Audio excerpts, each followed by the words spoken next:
So you're getting a hair transplantation and you went through a couple consultations, and maybe one or more of those consultations, they told you that you need a 2-phase procedure. And that meant that it can be back-to-back days, or it can be one procedure and a couple months later you get the second. Now this is a practice and it is acceptable practice. People have argued that this technique is appropriate. Now there's a couple of reasons why in our office we don't do it, but also one of the reasons we actually don't need to because the way our setup is. So the reason we don't do 2-phase procedures is in the very early phase, that means the very next day, you're gonna exhibit quite a bit of swelling.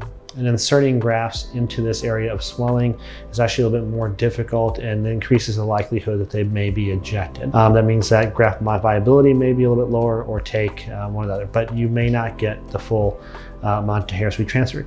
That's primarily our reason for the early phase we don't do it. However, we also condone one practice, and that is on one day extracting all the grafts, storing them in a cooling chamber, and then inserting them the following day. That's one thing that we really believe that we wouldn't do, because the longer a graft is outside the body, the less likely it is to survive after implantation, even if it's kept cold.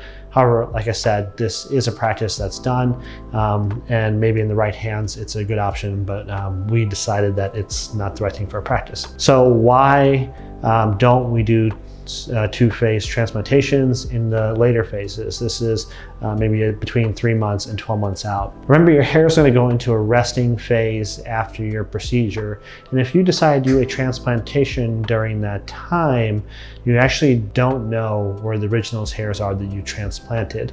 You could be clustering hairs too much, you can be damaging hairs, or you'd be hitting bare areas that maybe need more coverage than you can actually decide. And you may miss the boat on getting the best result possible. Now in our clinic, it's a little bit different. We only do one procedure a day, and we're relatively efficient, and we can do between 3,000 and 5,000 grafts without a problem if that's appropriate for your immediate needs and for your future. We don't have a second case pushing us through the day, so if we need to do as many grafts as we need to, we're just going to get it done. Our team also doesn't care about staying late in those special instances when it's the right thing to do. So 2-phase procedures do exist.